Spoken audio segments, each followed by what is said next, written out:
বাংলাদেশের সীমান্তে ভারতীয় ক্ষেপণাস্ত্র বিস্ফোরণ। তবে কি দক্ষিণ এশিয়ার আকাশে যুদ্ধের কালোমেঘ জমতে শুরু করেছে? ভারত কি কৌশলে এই অঞ্চলে সামরিক আধিপত্য কায়েমের চেষ্টা করছে? সাম্প্রতিক এক ঘোষণায় ভারতও জানিয়েছে তারা বঙ্গোপসাগর এবং ভারত মহাসাগরের সংলগ্ন এলাকায় দীর্ঘ পাল্লার ক্ষেপণাস্ত্র পরীক্ষা চালাবে। এই ঘোষণাটি এমন এক সময় এসেছে যখন আঞ্চলিক নিরাপত্তা নিয়ে নানা উদ্বেগ এবং সন্দেহ দানা বাঁধছে। ইন্ডিয়ান ডিফেন্স রিসার্চ উইং এবং বিভিন্ন সামাজিক যোগাযোগ মাধ্যমে তথ্য অনুযায়ী 2025 সালের 5 থেকে 7 জানুয়ারির মধ্যে এই পরীক্ষাটি হওয়ার কথা। পরীক্ষার সম্ভাব্য পাল্লা প্রায় 3550 কিলোমিটার, যা ভারতীয় সামরিক সক্ষমতার এক অভূতপূর্ব প্রদর্শনী হতে চলেছে। ক্ষেপণাস্ত্রটি যদি সত্যিই অগ্নি-5 হয় তাহলে এটি শুধু ভারত নয়, পুরো অঞ্চলের জন্যই একটি গুরুত্বপূর্ণ বার্তা বহন করবে। এখন প্রশ্ন হচ্ছে, কেন ভারত এই পরীক্ষা করার জন্য বাংলাদেশের এত কাছাকাছি একটি অঞ্চল বেছে নিল? এটি কি নিছক সামরিক প্রযুক্তির উন্নয়নের অংশ, নাকি এর পেছনে রয়েছে লুকানো কৌশলগত উদ্দেশ্য? বিশেষজ্ঞরা মনে করছেন ভারত তার প্রতিরক্ষা সক্ষমতা প্রদর্শনের মাধ্যমে প্রতিবেশী দেশগুলো, বিশেষত বাংলাদেশ, পাকিস্তান এবং চীনের প্রতি একটি শক্তিশালী বার্তা দিতে চায়। নোটাম বা নোটিস টু এয়ারম্যান এক ধরনের সতর্কতামূলক ঘোষণা। এটি সাধারণত তখনই জারি করা হয় যখন আকাশপথে বা সাগরে কোনো বড় সামরিক কার্যক্রমের পরিকল্পনা থাকে। এবারে নোটামে উল্লেখ করা হয়েছে যে বঙ্গোপসাগরের একটি নির্দিষ্ট এলাকায় এই পরীক্ষা চালানো হবে। তবে বাংলাদেশের সীমান্তের এত কাছে এই পরীক্ষা পরিচালনার ঘোষণা অনেকের মনে নতুন প্রশ্নের জন্ম দিয়েছে। বাংলাদেশ নৌবাহিনী ইতোমধ্যেই সতর্ক অবস্থায় রয়েছে, কারণ ক্ষেপণাস্ত্র পরীক্ষার সময় যদি কোনো ধ্বংসাবশেষ বাংলাদেশের জলসীমায় পড়ে তাহলে তার ফলাফল হতে পারে ভয়াবহ। এই পরিস্থিতি নিয়ে সামাজিক মাধ্যমে তীব্র প্রতিক্রিয়া দেখা যাচ্ছে। অনেকেই প্রশ্ন তুলছেন, ভারত কি আমাদের ভয় দেখানোর চেষ্টা করছে, নাকি এটি একটি বড় কৌশলগত পরিকল্পনার অংশ? ভারতের ক্ষেপণাস্ত্র পরীক্ষার পরিকল্পনাটি এতটাই কৌশলগত যে এটি শুধু বাংলাদেশের জন্য নয়, দক্ষিণ এশিয়ার ভূরাজনৈতিক অবস্থানকেই নাড়িয়ে দিতে পারে। বিশেষজ্ঞদের মতে এই পরীক্ষা নিছক সামরিক প্রযুক্তির উন্নয়ন নয়, এটি আঞ্চলিক ক্ষমতার ভারসাম্য পরিবর্তনের একটি গুরুত্বপূর্ণ পদক্ষেপ। অগ্নি-5 ক্ষেপণাস্ত্রের সামর্থ্য সম্পর্কে একটু বিস্তারিত বলি। এটি এমন একটি আন্তঃমহাদেশীয় ব্যালিস্টিক মিসাইল ICBM যা multiple independently targetable re-entry vehicle MIRV প্রযুক্তি দিয়ে সজ্জিত। সহজ ভাষায় বললে এটি ক্ষেপণাস্ত্র থেকে একাধিক লক্ষ্যবস্তুতে আঘাত হানা সম্ভব। এটি এক অর্থে পুরো একটি অঞ্চলে তাণ্ডব চালানোর ক্ষমতা রাখে। আর এই প্রযুক্তি ভারতের প্রতিরক্ষায় শুধু আধুনিকীকরণ নয়, এক ধরনের মনস্তাত্ত্বিক যুদ্ধও সৃষ্টি করে। এখন কথা হলো, কেন ভারতের এই পরীক্ষা এতটা বিতর্কিত? কারণ এই পরীক্ষা এমন এক অঞ্চলে করা হচ্ছে যা বাংলাদেশের আঞ্চলিক নিরাপত্তার জন্য গুরুত্বপূর্ণ। বঙ্গোপসাগর শুধু একটি সাগর নয়, এটি বাংলাদেশের অর্থনৈতিক অঞ্চল এবং সামরিক কৌশলগত অবস্থানের একটি গুরুত্বপূর্ণ অংশ। সেখানে এমন একটি পরীক্ষা চালানোর অর্থ হল বাংলাদেশের সামরিক ক্ষমতাকে উপেক্ষা করা। আরেকটি প্রশ্ন যেটি বারবার উঠে আসছে তা হল, এই পরীক্ষার ফলাফল কি হতে পারে? বিশেষ করে যদি এটি ব্যর্থ হয় তবে এর ধ্বংসাবশেষ কোথায় পড়বে? এটি কি বাংলাদেশে বিপর্যয় তৈরি করতে পারে? যদিও ভারতীয় কর্তৃপক্ষ এই পরীক্ষার নিরাপত্তা নিশ্চিত করার চেষ্টা করছে, তবে ইতিহাস বলছে এই ধরনের পরীক্ষায় অনাকাঙ্ক্ষিত ঘটনা ঘটার আশঙ্কা সবসময় থেকেই যায়।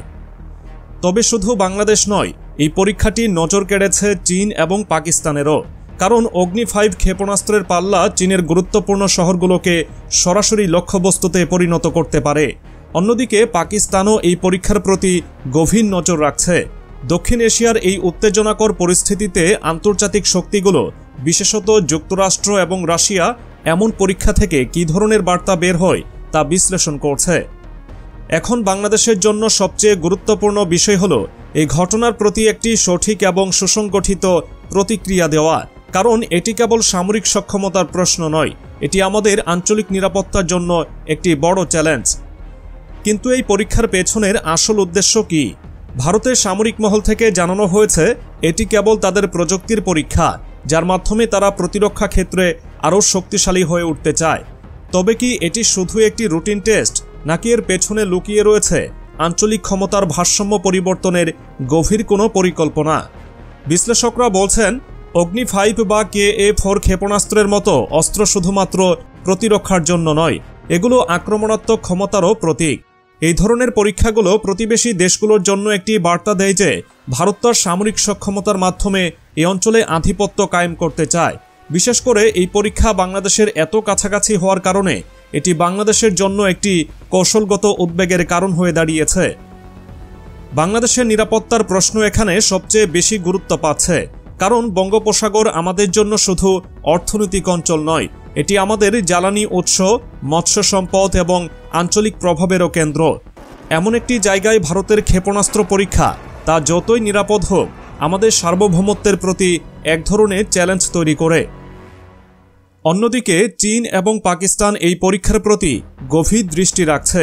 চীন মনে করছে ভারতের অগ্নি-5 মিসাইলের পরীক্ষা তাদের আঞ্চলিক নিরাপত্তার জন্য একটি সরাসরি হুমকি, কারণ এই ক্ষেপণাস্ত্রটি চীনের মূল ভূখণ্ডে আঘাত হানতে সক্ষম। পাকিস্তানের জন্যও এটি একটি বার্তা, কারণ তাদের সামরিক প্রতিরক্ষা এখন আরও কঠিন পরীক্ষার মুখে পড়বে। আন্তর্জাতিক প্রতিক্রিয়া এখানে একটি গুরুত্বপূর্ণ বিষয় হয়ে দাঁড়িয়েছে। যুক্তরাষ্ট্র এবং রাশিয়া এ অঞ্চলে সামরিক উত্তেজনা বাড়াতে চায় না, তবে তারা নিজেরাও ভারতের এই সামরিক প্রদর্শনীতে আগ্রহী, কারণ এটি শুধু দক্ষিণ এশিয়ার জন্য নয়, পুরো বিশ্বের জন্যই গুরুত্বপূর্ণ। এই পরীক্ষা সফল হলে ভারত তার সামরিক প্রযুক্তিতে আরেকটি বড় ধাপ এগিয়ে যাবে, তবে এর মাধ্যমে দক্ষিণ এশিয়ার সামরিক ভারসাম্যও বড় ধরনের পরিবর্তনের মুখে পড়বে। এখন বাংলাদেশের করণীয় কি?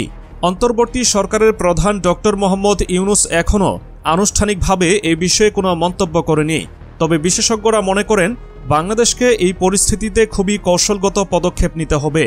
প্রথমত, কূটনৈতিকভাবে ভারতের সঙ্গে এই বিষয়ে আলোচনা করে স্পষ্ট বার্তা দিতে হবে যে আমাদের জলসীমা এবং আকাশসীমার প্রতি সম্মান প্রদর্শন করা জরুরি। দ্বিতীয়ত, বাংলাদেশের সামরিক বাহিনীকেও সর্বোচ্চ সতর্ক অবস্থায় থাকতে হবে, যেন কোনো ধরনের অনাকাঙ্ক্ষিত ঘটনা মোকাবেলা করা যায়।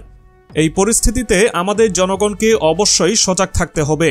ভারতের এই পদক্ষেপ নিছক পরীক্ষা হলেও এর কৌশলগত প্রভাব আমাদের অগ্রাহ্য করা উচিত নয়। আমাদের সরকারকে আন্তর্জাতিক সম্প্রদায়ের সঙ্গে বিষয়টি নিয়ে আলোচনা করতে হবে, যাতে আঞ্চলিক নিরাপত্তা রক্ষায় যৌথ উদ্যোগ নেওয়া যায়। শেষ পর্যন্ত প্রশ্ন থেকেই যায়, এই পরীক্ষা কি আঞ্চলিক শান্তি নষ্ট করবে, নাকি এটি শুধুই একটি প্রযুক্তিগত পদক্ষেপ হিসেবে ইতিহাসে জায়গা করে নেবে? এর উত্তর সময়ই বলে দেবে। তবে এটুকু নিশ্চিত, এই পরীক্ষার প্রভাব দক্ষিণ এশিয়ার নিরাপত্তা এবং ভূরাজনীতিতে দীর্ঘমেয়াদী ছাপ ফেলবে। আপনার মতামত কি? ভারতের এই ক্ষেপণাস্ত্র পরীক্ষা কি শুধুই সামরিক আধুনিকীকরণের অংশ, নাকি এর পেছনে লুকিয়ে রয়েছে আরও গভীর কোনো ষড়যন্ত্র? নিচে কমেন্ট করে জানান।